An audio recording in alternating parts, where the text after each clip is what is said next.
एक ब्राह्मण कन्या थी, बहुत सुंदरी थी, सुलक्षणा थी, पवित्र कुल में पैदा हुई थी और एक पवित्र वेदज्ञ ब्राह्मण के साथ उसका विवाह हो गया। बहुत ध्यान से सुने जो हम कह रहे हैं। किंतु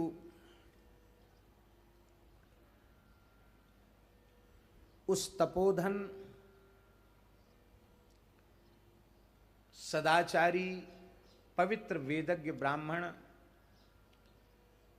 के प्रति जिस प्रकार से पातिव्रत धर्म का निर्वाह उसे करना चाहिए था वो नहीं कर सकी और उसका रूप ही उसके पतन का कारण बन गया।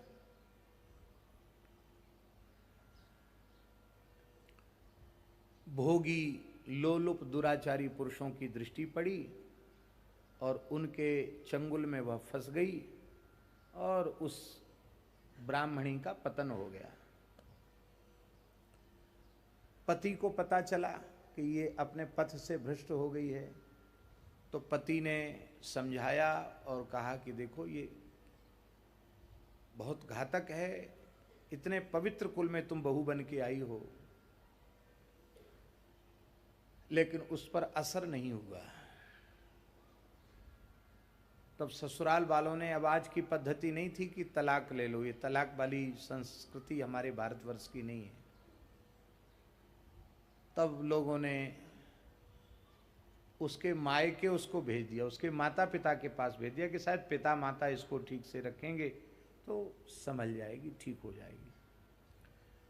पर वह ऐसी पथभ्रष्ट हो चुकी थी कि माता पिता के यहाँ जाकर भी अपने को संभाल न सकी, वहाँ भी वो गलत रास्ते पर चली गई। माता पिता भी इतने दुखी हो गए कि उन्होंने उसको घर से निकाल दिया।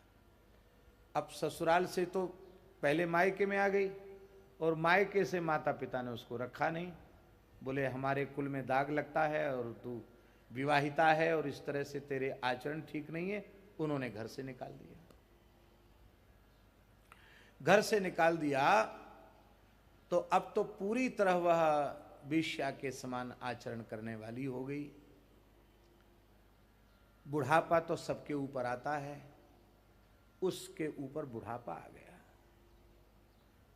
रोग आ गए, वृद्धावस्था आ गई। अब कहाँ जाए बेचारी। जवानी में पूछने वाले बहुत थे, बुढ़ापे में कौन पूछे। उसी क्षेत्र की एक वेश्या थी जो उससे इसकी मैत्री हो गई थी और वो भी वेश्या कर्म में ही एक प्रकार से लग गई थी। वो वेश्या वृद्ध हो गई, उसको भी कोई आश्रय था नहीं, कोई पूछने वाला नहीं था, धन उसके पास बहुत था। तो ये ब्राह्मणी को और कहीं कोई ठौर ठिकाना मिला नहीं, उस वेश्या के घर में ही जाके रहने लगी।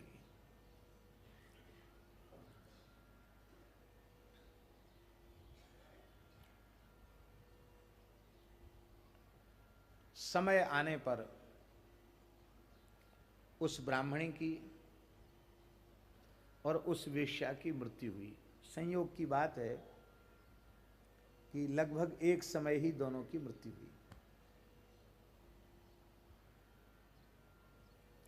मरने के बाद, बहुत ध्यान से सुने, एक कथा जल्दी सुनने को मिलेगी नहीं। मरने के बाद दोनों भयंकर नरक गए। नरक में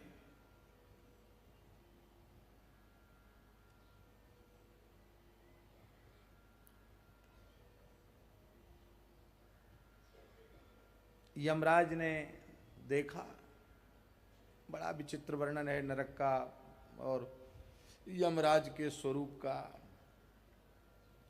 यमराज ने क्रोध में भरकर लाल लाल अंगार के जैसे नेत्रों से गरजते हुए कहा कि इन पापनियों का खाता खोलो, इनका बताओ हिसाब किताब।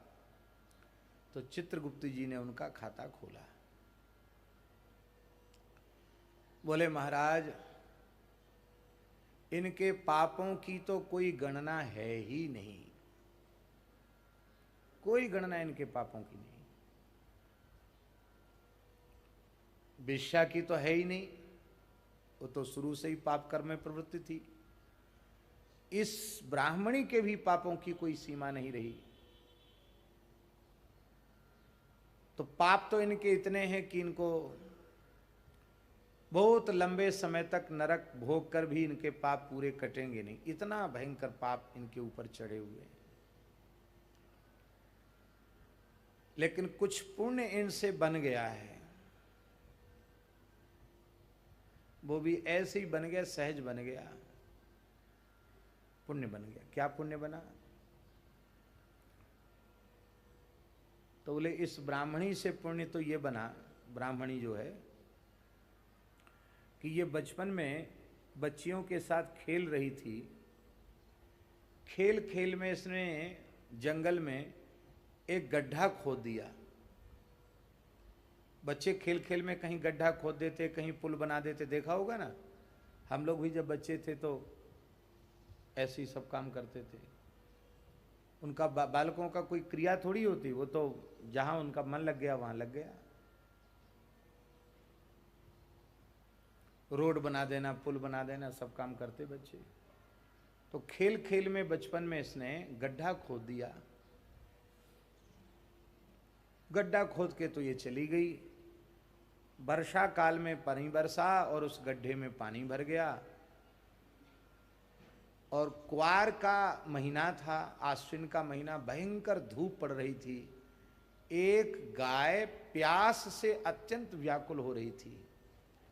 उसे लगता था मेरे प्राण निकल जाएंगे। तो वो पानी के लिए तड़फ रही थी गाय।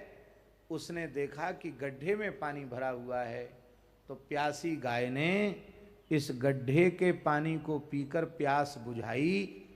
तो एक प्यासी गाय को पानी पिला करके प्राण बचाने का पुण्य इसके खाते में लग गया। अब हम आपसे पूछते हैं, क्या उसने गड्ढा इसलिए खोदा था कि इसमें पानी भरेगा, प्यासी गाय पिएगी, उसके प्राण बचेंगे?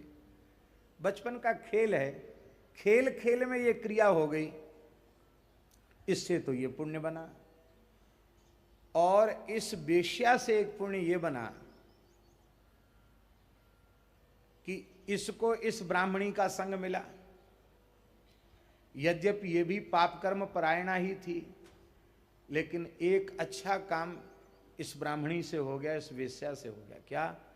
इस ब्राह्मणी से वेश्या ने कहा कि मेरे पास धन बहुत है और मेरा धन कोई साधु ब्राह्मण स्वीकार करने वाला भी नहीं है, मेरे आगे पीछे भी कोई नहीं है, तो मैं इस संपत्ति का क्या उपयोग करूं? इससे पूछा। तो इसने कहा महाराज यहां तो कोई तुम्हारा धन स्वीकार करेगा नहीं। कोई ऐसा रास्ता हो जो खूब चलता हुआ रास्ता हो दूरी पर, वहां एक धर्मशाला बनाओ, कुआं बनवाओ, पानी की व्यवस्था करो, और आए गया जो भी राहगीर हो, भूखा प्यासा मनुष्य, उसको वहाँ निःशुल्क निवास की सुविधा मिले, और प्यास लगी हो तो पानी पिए, विश्राम करना हो विश्राम करे, और भोजन उसको मिले। तो तुम अपनी संपत्ति से ये काम कर दो, तुम्हारे काम तो आएगी नहीं, बाद में तो राजा के यहाँ जमा हो जाएगी, लावारिस धन राजा का होता है, तो अपने जीते जी ये काम कर दो।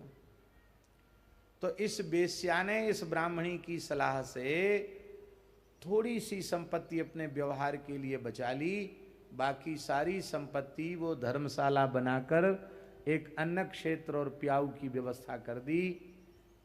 ये पुण्य इससे हो गया। तो अन्नदान जलदान ये बहुत श्रेष्ठ है, क्योंकि अन्नदान, प्रत्येक दान में पात्र का विचार किया जाता है। देशे काले च पात्रे च तद्दानम सात्विकम स्मृतम।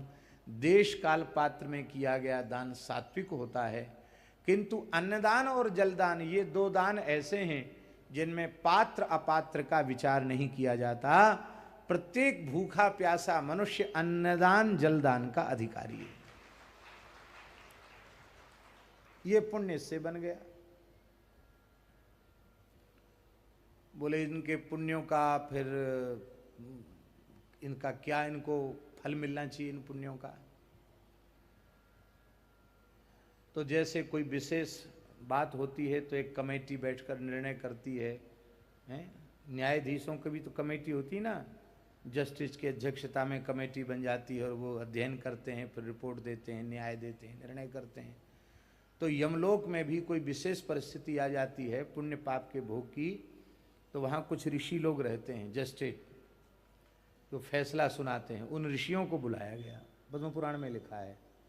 उन ऋषियों ने विचार किया, तो महाराज जी विचार करते करते करते करते वे ऋषि इस निर्णय पर पहुंचे कि एक गाय के प्राण बचाने के कारण, वो पानी नहीं पीती गाय तो निश्चित प्राण त्याग देती, एक गाय के प्राण बच गए इस ब्राह्मणी के उस कृत्य से, इसलिए इस ब्राह्मणी के जीवन के सारे पाप भस्म हो गए, ये वैकुंठ के अधिकारिणी हो गई।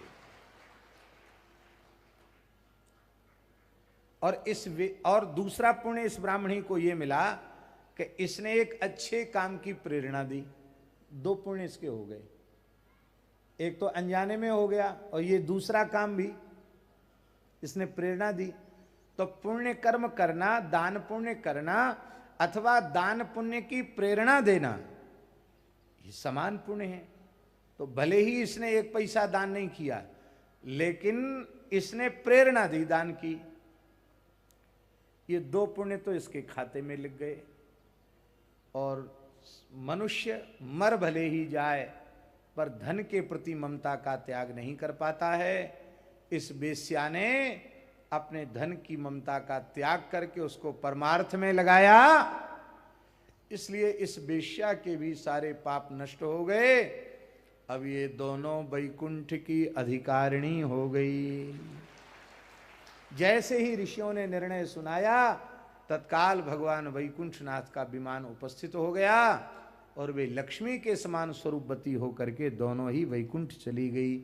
यह हमारी गढ़ी हुई कथा नहीं है, ये कथा पद्म पुराण में है, भगवान व्यास की कही।